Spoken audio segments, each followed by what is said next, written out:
Every night, of course, we bring you the numbers here. And this evening, the coronavirus has now taken the lives of more than 18,000 people in this country, more than 2,000 in the past 24 hours. Tonight, over 100,000 dead from coronavirus worldwide. In the U.S., the death toll now over 18,000. The bad news isn't just bad. The bad news is actually terrible. New York setting another one-day death toll record, 779 people.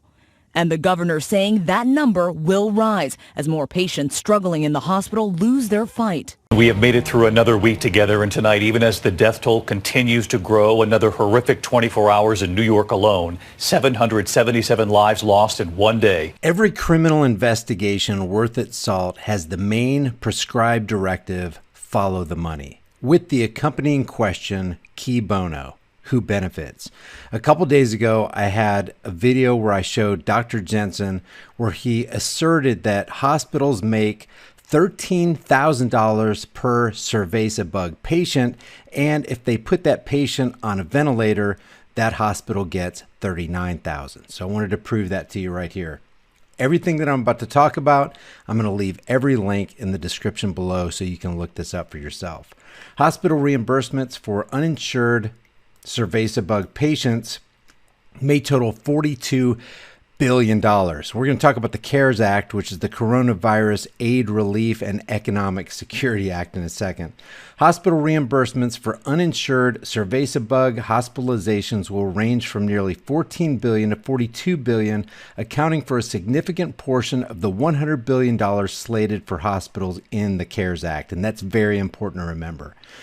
Hospital reimbursement for the treatment of uninsured cerveza bug patients could account for more than 40% of the $100 billion earmarked for hospitals in the latest coronavirus stimulus package, and I said that word, according to estimates from Kaiser Family Foundation, and we know all about those guys. In a new issue brief, researchers from the Kaiser Family Foundation estimated total hospital reimbursements to range from $13.9 billion to $41.8 billion, depending on the rate of and severity of cerveza bug hospitalizations among the uninsured population. And check this out. That reimbursement range is based on Medicare reimbursements for hospital admissions for similar conditions, like, I don't know, maybe the flu, including respiratory infections and inflammations with major comorbidities,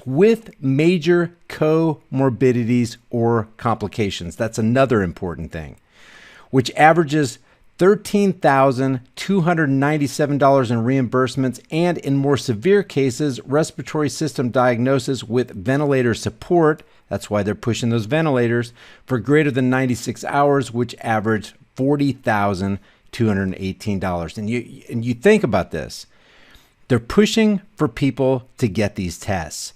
Everywhere you look, mainstream media is pushing it. Government functionaries are pushing it. Yes, actually, at the last task force meeting, the individuals responsible for both developing, validating, and getting the test out are saying, and I'm certain that that's going to happen, that within a period of a week or so, we're going to have a rather large number of tests that are available. One of the things that you mentioned that's important, because other countries have gotten burned by this. These antibody tests are tests that we do on other diseases, but they need to be validated. You need to make sure that they're consistent and that they're accurate.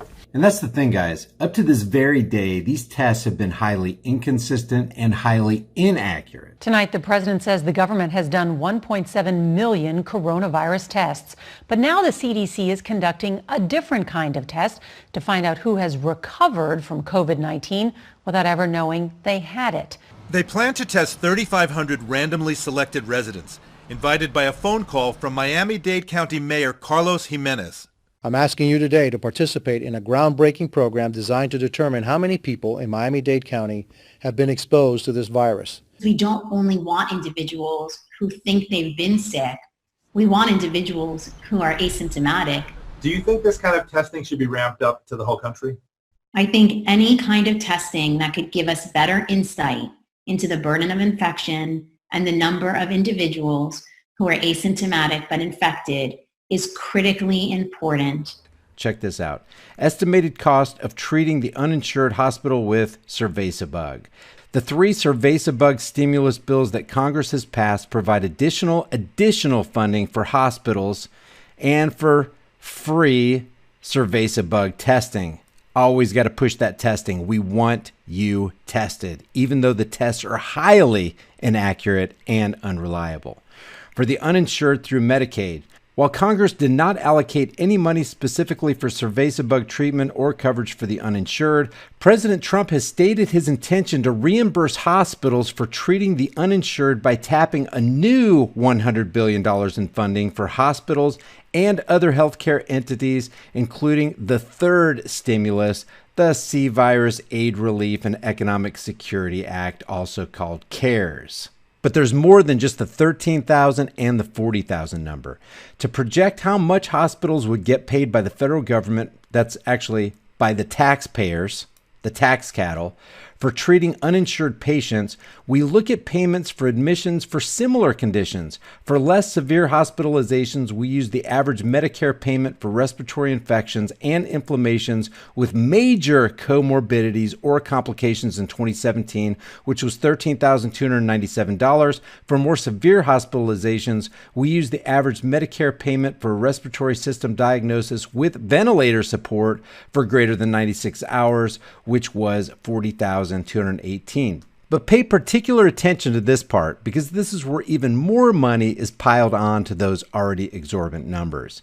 Each of these average payments was then increased by 20% to account for the add-on to Medicare inpatient reimbursements for patients with Cerveza-Bug that was included in the CARES Act. Who benefits? Follow the money. Guys, America is getting financially raped. But wait, there's more. How much exactly do these tests cost? CMS releases Medicare reimbursement details for Cerveza-Bug tests. Medicare reimbursement for Cerveza-Bug tests will be about $36 for the CDC test and $51 for those created in-house or by other entities. Here's the information right here. CMS emailed providers last week with a price list for COVID-19 diagnostic tests. The list stated that laboratories testing patients for the novel C virus using the CDC's test will receive about $36 in Medicare reimbursement, while those non-CDC test kits will receive about $51. There's money being tossed around left and right at the expense of the American tax cattle. And mainstream media, which is the public relations and propaganda arm of the military-industrial complex, as well as the White House, keep running these high-dollar ads, and that's exactly what it is anytime you see a news segment, for all the pharmaceutical companies and biotech companies who are making a killing. So all you got to do to find out what's really going on is follow the money and ask the question, cui bono, who benefits? Because it's not you. Even if you get a test, it's highly inaccurate. And let me just remind you, here's how the CDC says you can lie on the death certificate. Should CV-19 be reported on the death certificate only with a confirmed test? You don't need no stinking test. Why? Because the CDC says CV-19 should be reported on the death certificate for all decedents where the disease caused or is assumed to have caused or contributed to death. All any doctor or nurse practitioner has to do is just assume.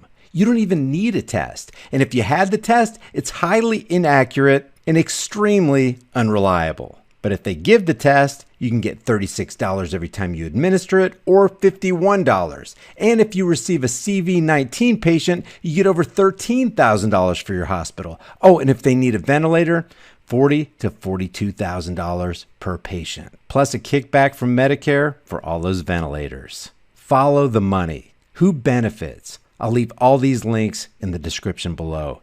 Do your own research. America, world, we're getting screwed. We're being lied to, and we're the ones who are going to foot the bill. Leave your thoughts about this for the world and the Google Thought Police in the comments section below, and I'll see you guys in the next heavily censored shadow ban video. For the first time in my life, I'm going to the store and seeing empty shelves. It started with toilet paper, then disinfectants. Now I'm seeing empty eggshelves. And it's difficult to go on a day when they have chicken, beef, or even rice in stock. And if people were fighting over butt wipes, imagine what's going to happen when people start starving. Let's face it, panic is the natural reaction for people who are unprepared. If you are prepared, there's no need to panic. Panic breeds chaos, especially where groups are concerned. And if it's one thing we've learned, you never want to underestimate the power of stupid people in large crowds.